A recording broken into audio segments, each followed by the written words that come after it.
Hey guys, ITSC101 here yet again, bringing you episode number 16 of my Football Manager 2011 complete Ipswich Town playthrough. And that's the second time I attempt that intro, because of course every time I say Ipswich Town 2011 Football Manager, well, God no, I get it wrong somehow. But this time I have it right, so let's move on. Today we are looking to get back on winning ways after the disappointing defeat against Swansea in the last game. We're going to get back, hopefully, on winning ways against Millwall at Portman Road. Lee Martin picked up an injury, he's out for a few days, so I have to decide to either bring in Andy Drury or Shane O'Connor on the left midfield. I decided Andy Drury just because he's more experienced, and I feel Shane O'Connor is more of a left back than a midfielder. But yeah, back at Portman Road, our home form has been brilliant this season. It's why we're up in the top echelons of the table. Our away form has been disappointing, but so hopefully it does need to be improved. But a good home form means we're up there. But if we can just improve our away form, then we should be in good form for the latest season. Hopefully, be up there, as I'm excited of where this season is going. It'd be great to get a promotion in the first season. But let's see how we do. And if I bring us back for the second season, hopefully that'll be in the Premiership. But in this episode, we're going to be talking about the fixtures. I'm sure you're all aware that they came out on Friday. Sorry that I haven't brought out a commentary since over the weekend. I was expecting to do one Friday night, but got caught up. Then Saturday I was busy. Sunday I was busy. I went to Newmarket on Saturday, and of course I didn't win a bloody penny. Just my luck. But anyway, I'm back now, and today I'm just going to concentrate on Ipswich Town, because of course that's the club I support. That's what I'm going to concentrate on today, and then in later episodes I'll do the Premiership, Championship, League 1, League 2 more in depth to see who I think can win the title, where it's going to be won, stuff like that. So that should be good, and that should be a videos for at least a week, and then after that week more transfer rumours should have been done, and then more managerial moves should be done, because there's still jobs available. Now Watford are looking for a manager. Still Chelsea are looking for a manager, Birmingham are looking for a manager, so there should be some good talk about that. But today is Ipswich. I was personally hoping for Brighton away on the opening day, so I could go to the first match of that stadium. However, that's not the case. We are away, but it's at Bristol City. I haven't been to Bristol City yet, so it'll be good to go to a place that I haven't been to straight up.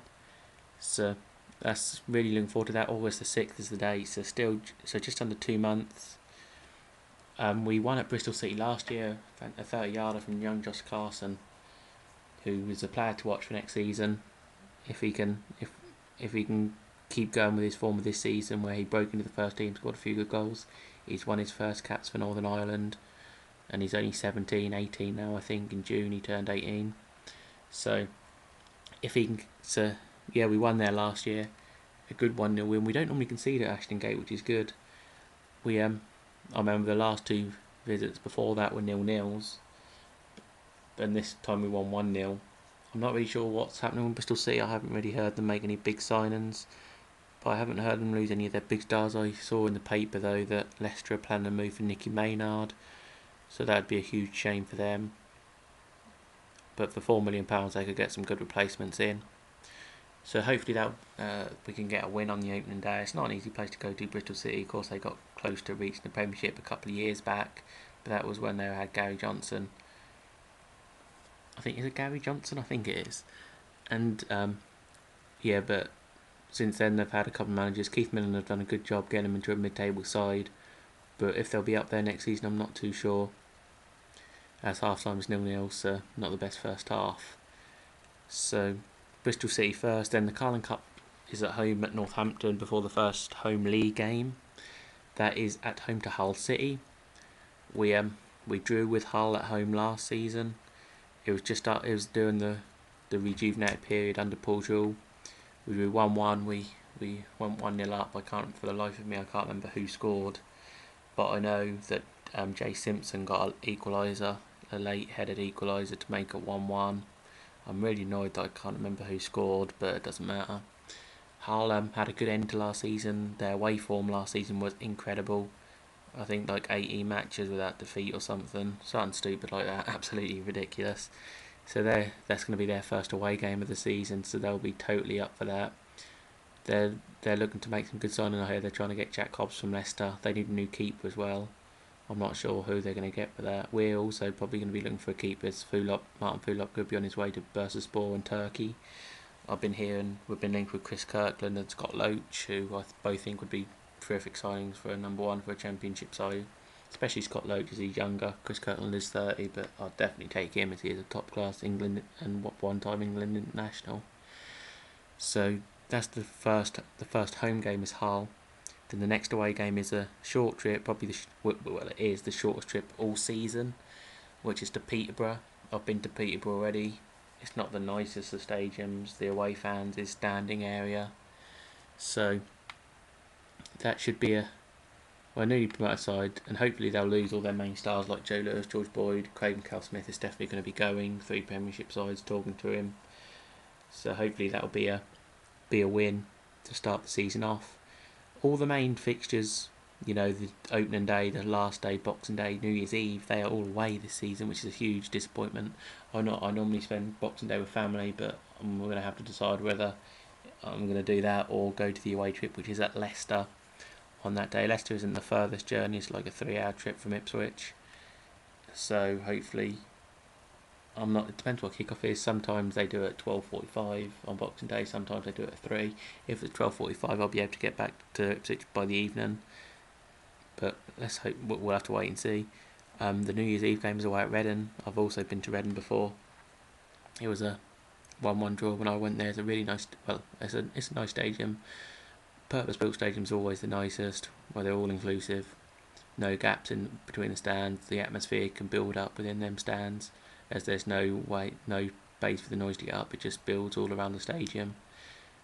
So that's good. So that's always good. That's what I love about going on away trips, is the atmosphere.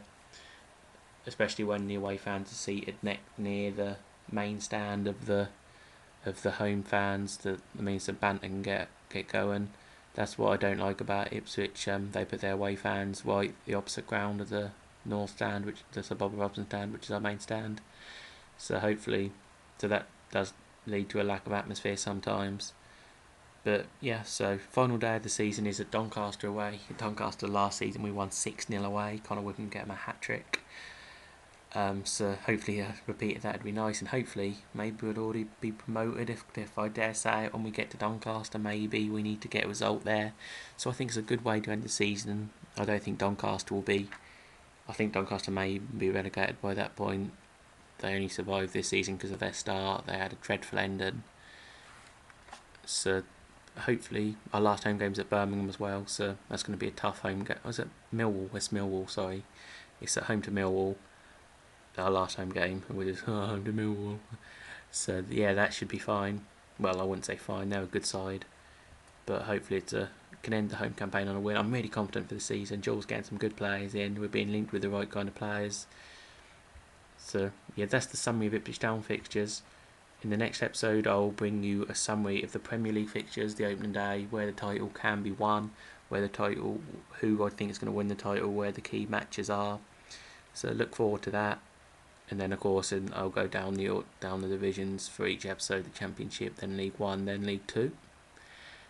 Some interesting fixtures on the opening day. Brighton have got home on the opening day, so their first match at their stadium will be straight away, which is unfortunate for me, I guess, seeing as I wanted to go to that. But hey ho, I'll go to it when we go to it. I think it's sometime in February, sometime like that. It's late in the season.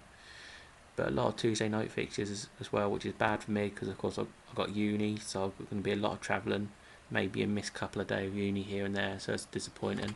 And there's some long away trips to like Birmingham and Burnley, but we'll get through it. Final score: Ipswich Town 3, Millwall 0. Another brilliant home display to get back on form. That puts us 5th in the table. A goal from Jason Scotland, Olivier Capo and Connor Wickham with the third. So a good home display. 5th in the table, can't argue. Join me next time where I'll be looking through the Premiership fixtures, and I will see you guys in the next episode. Later guys.